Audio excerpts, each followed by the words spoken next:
초등교육 전문가로 활동하고 있고요. 유석초등학교에서 5학년 아이들 가르치고 있는 담임교사입니다.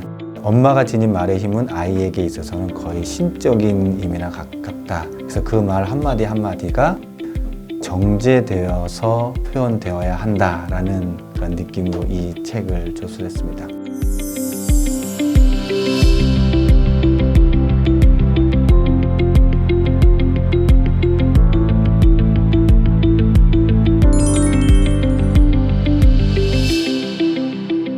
저학년 학부모님이 이런 말씀을 하셔요.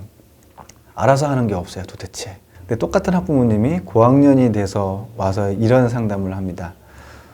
뭘 가르쳐 주려고 하면 지가 다 알아서 한대요. 분명히 저학년 때는 알아서 하기를 바랐는데 고학년이 돼서는 지가 알아서 한다는 말에 상처를 받습니다. 참 아이러니하죠.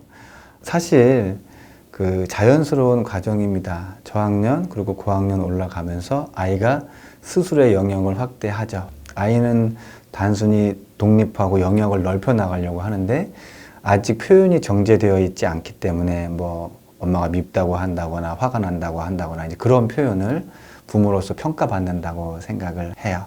그래서 자존심도 상하고 화가 납니다.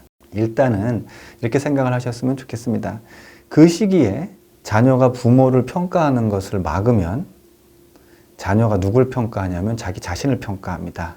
부모가 아이를 바라보는 시선으로 자기가 자기 자신을 평가하게 됩니다. 그러면 아이의 분노가 본인에게 쌓여요. 차라리 부모가 화를 내는 게 정상인 거고 다행인 겁니다. 내가 평가를 받고 있구나, 이 아이로부터. 그러면 잘하고 계신 겁니다. 어떻게 하면 말로 이 아이를 구슬려서 내가 화나지 않게 만들려는 시도를 저는 멈추시라고 말씀을 드리고 싶습니다. 우리 아이가 이 상태로 가면 밖에서 뭐 예의 없게 되지 않을까, 또 화내지 않을까, 또 공부를 잘 못해서 어떤 역할이 없어지지 않을까 라는 부분을 불안하다고 얘기를 합니다.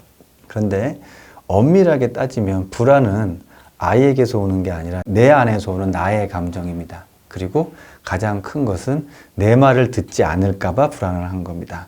원인 자체가 어디서 오는지를 일단 바라보면 그 순간에 어느 정도 불안에 대해서는 조금 해소가 됩니다.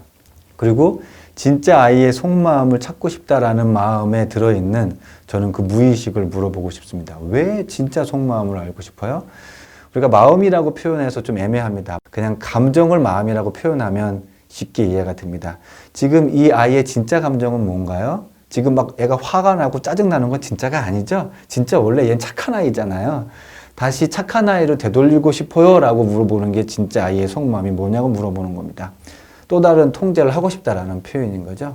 진짜 아이의 감정은 지금 화가 난 감정입니다. 지금 현재의 아이의 감정에 포커스를 맞춰주시는 것이 이 아이의 마음을 그대로 읽어주시는 첫 걸음이 될 수 있습니다.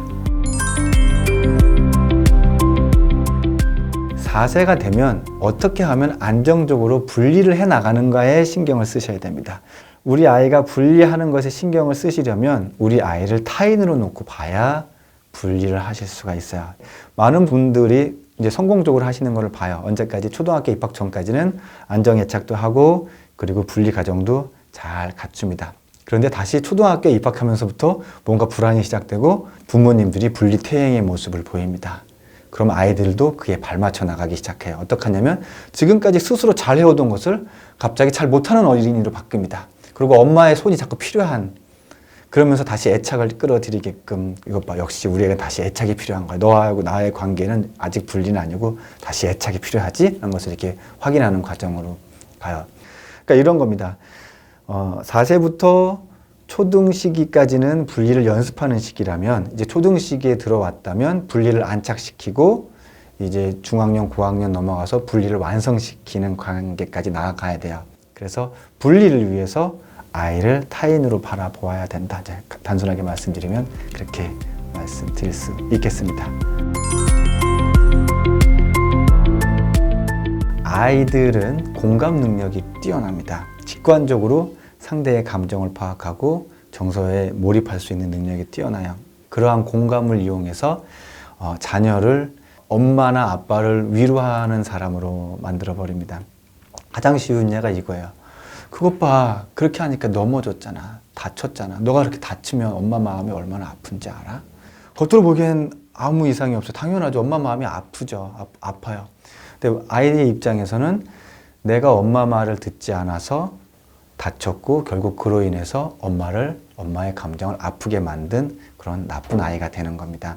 그 순간에는 아이가 아픈 게 먼저입니다. 너가 이렇게 아프구나, 피가 나구나, 겁나구나, 겁날 것도 없어. 이렇게 밴드 붙여주면 곧 나을 거야. 등등. 아이가 위로받아야 될 순간에 교묘하게 엄마가 위로받는 순간을 만들어버립니다. 심지어는 진짜 아픈 경우도 있어요. 엄마가. 그래서 증명해냅니다.